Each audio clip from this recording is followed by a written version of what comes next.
भगवान राम को सुमंत्र जब छोड़ने जाते हैं तो लक्ष्मण, सीता और राम तीनों साथ में थे। रथ में बैठा करके सुमंत्र जी ले जाते हैं और सुमंत्र जी जब वहाँ उनको छोड़ते हैं और रथ को वापस घुमाते हैं तो रथ को वापस घुमाने पर वो घोड़े जो हैं वो इस तरह से भगवान राम को देख करके और हिने नहा रहे हैं, इस तरह से बार बार भी उनकी तरफ देख रहे हैं।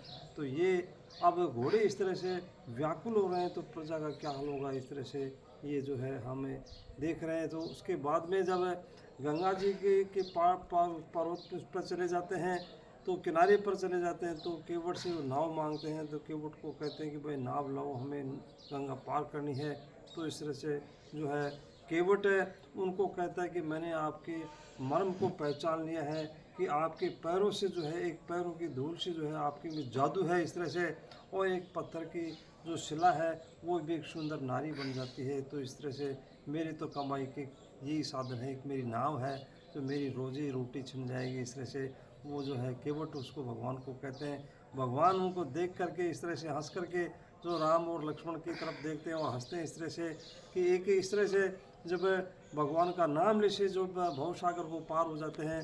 और जो एक वामन का रूप अवतार करने के ऊपर ही जो है उसमें एक पूरी उसके तीन लोग को तीन पैरों में नाप लिया था। इससे भगवान उसमें उस केवट के न्योरे खा रहे हैं। तो केवट को जब कहते हैं तो इस तरह से जो केवट है उनको कहता है कि आपको हकीकत में ही गंगा पार करनी है तो आप ऐसा करो कि आपके मैं पहले पैर धोऊंगा और पैर धोने के बाद में जो है आपको मैं नाव पे चढ़ाऊंगा।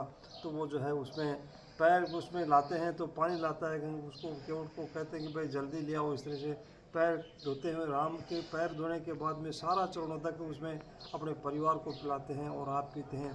और आप पीने के बाद में भगवान राम को जब नाव में चढ़ाते हैं तो नाव गंगा पार कराते हैं। तो इस तरह से गंगा पार करने के बाद में उनको जो है इस तरह से दंडवत प्रणाम करते हैं वापस चलने के लिए।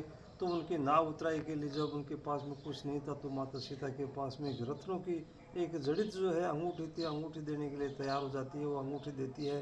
तो केवट ने मना कर दिया था कि मैंने आज विधाता ने मेरे को सब कुछ दे दिया, मेरी मजदूरी आ गई, इस तरह से बहुत कुछ मिल गया मेरे को, इस तरह से मुझे कुछ नहीं चाहिए। इस तरह से जो है वो नाव उसमें वापस आता और माता जो सीता उसमें गंगा जी के पास में जाती है तो गंगा जी को धो प्रणाम करती है। तो माता और गंगा जी उसको आशीर्वाद देती है कि आपके सारे की सारी मनोकामनाएं पूरी हों और आपका सुंदरता की वजह से आपका यश पहले। इस तरह से तो भगवान राम ने भी जो है गणेश जी का, शिव जी का जो स्मरण करके और गंगा जी को प्रणाम करके जो है इस तरह से वन को वो चले जाते हैं।